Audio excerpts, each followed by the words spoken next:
बड़ी खबर, और ऐसे में स्वास्थ्य विभाग पूरी तरह से टेंशन में नजर आ रहा है। जहां 2 केस बेंगलुरु में पाए गए तो वहीं एक केस अहमदाबाद से मिला है। बेंगलुरु के बच्चे में एचएमपीवी वायरस मिला है, जो कि बहुत घातक हो सकता है। 8 महीने के बच्चे में एचएमपीवी वायरस मिला है। हालांकि जो अब तक चीजें यहां पर क्लियर हुई है इस पूरे मामले से जुड़ी हुई, इसमें यह कहा गया है कि बच्चों को और विशेषकर बुजुर्गों को अपने स्वास्थ्य का ध्यान रखना बेहद जरूरी है, क्योंकि एचएमपीवी वायरस सबसे ज्यादा बच्चों पर अटैक कर रहा है। और अब ऐसे में 3 केस ऐसे जो भारत में मिल चुके हैं। बेंगलुरु में 8 महीने के बच्चे में एचएमपीवी वायरस मिला है। 8 महीने के बच्चे में जब यह वायरस मिला तो स्वास्थ्य विभाग में हड़कंप मच गया। लोगों को जागरूक करने की जो अभी यहां पर चीजें हैं वो देखने को मिल पा रही हैं। स्वास्थ्य विभाग की तरफ से कोशिशें की जा रही है जल्द से जल्द किसी तरह से इस वायरस का खात्मा किया जा सके। और ऐसे में ये एक बहुत बड़ी चुनौती इसलिए भी मानी जा रही है क्योंकि कोविड महामारी के बाद एक और वायरस ने दस्तक दे दी है।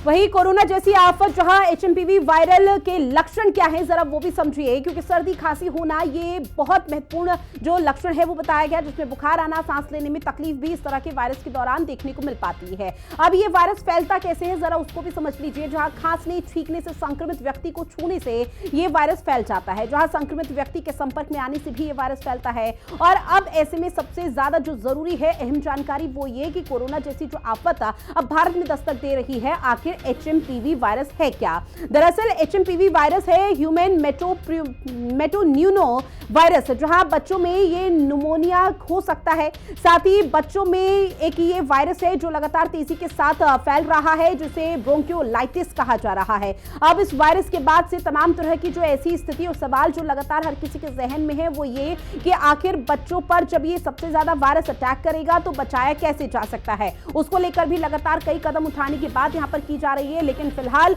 यही अभी तक स्थिति देखने को मिल पाई है कि इस तरह के वायरस से निपटने के लिए स्वास्थ्य विभाग के पास कोई ठोस चीजें नहीं है, क्योंकि चीन में लगातार जो आंकड़ा है वो बढ़ता हुआ नजर आ रहा है और चीन ने एक बार फिर से महामारी फैला दी है, जिसकी वजह से पूरे भारत में, पूरे विश्व में अब टेंशन है। हालांकि अभी इस पूरे मामले पे डब्ल्यूएचओ क्या कहेगा उसका भी इंतजार किया जा रहा है, लेकिन डब्ल्यूएचओ ने अभी तक इस पूरे मामले पर किसी भी तरह से कोई बड़ा स्टेटमेंट नहीं दिया है।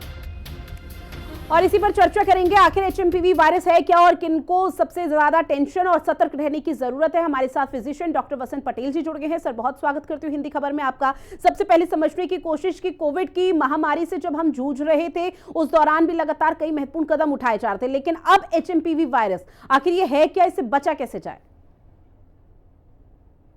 एचएमपीवी वायरस अभी डिटेक्ट हुआ है, ये नया नहीं है। ये एचएमपीवी वायरस 1958 में भी पहले ये डिटेक्ट हुआ है सबसे पहले, मगर अभी वो एक्टिव केसेस मिलने शुरू हुए हैं।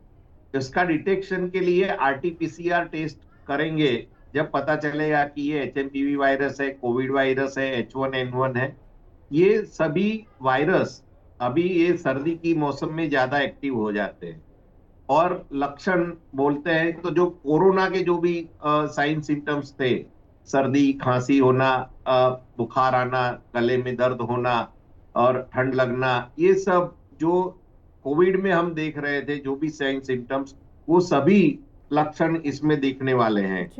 ज्यादातर जो लोग कोमॉर्बिड कंडीशन है, जिसको डायबिटीज है, ब्लड प्रेशर है, कोई ऑर्गन ट्रांसप्लांट किया है या छोटे बच्चे हैं, तो इन लोगों को ये चीज ज्यादा अफेक्ट करते हैं। ऐसे कोई भी वायरस हो तो इन लोगों को इससे थोड़ा सावधान रहने की भी जरूरत है।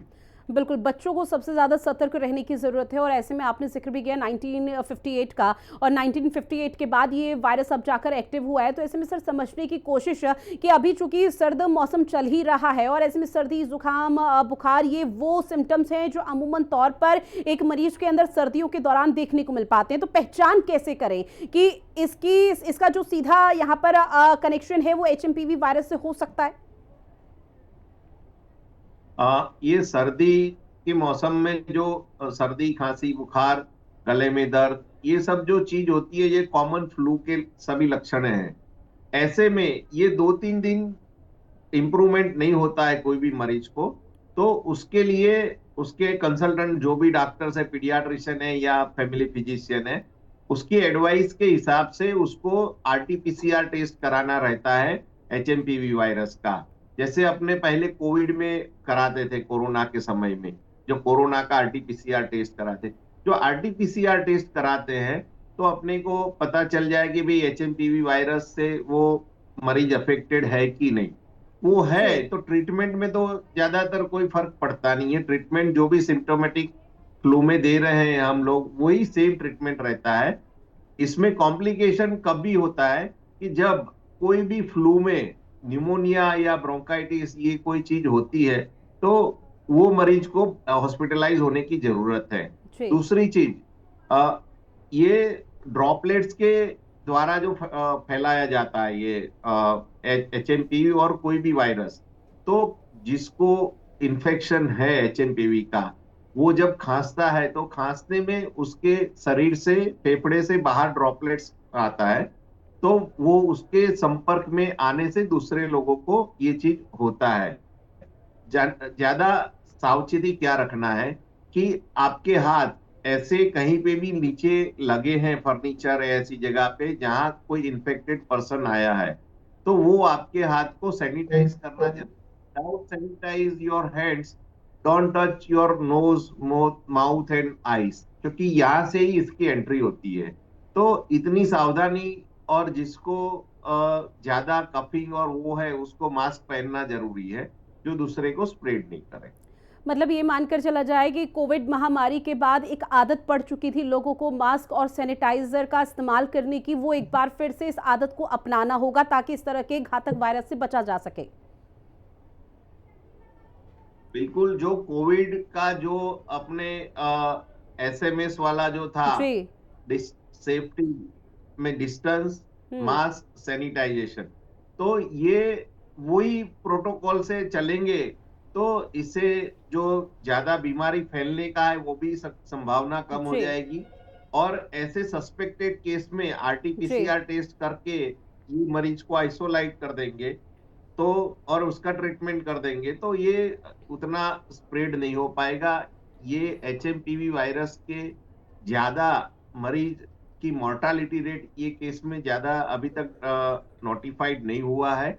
जो अपने कोरोना में डेल्टा वायरस के हिसाब से काफी लोगों का मृत्यु हुआ था, ऐसा ये केस में अभी तक बिल्कुल, नोटिंग सबको नहीं सतर्क हुआ। और जागरूक रहने की जरूरत है। बहरहाल सर, आप हमारे साथ जुड़े, इस महत्वपूर्ण विषय पर चर्चा की और जानकारी साझा की, उसके लिए आपका बहुत शुक्रिया।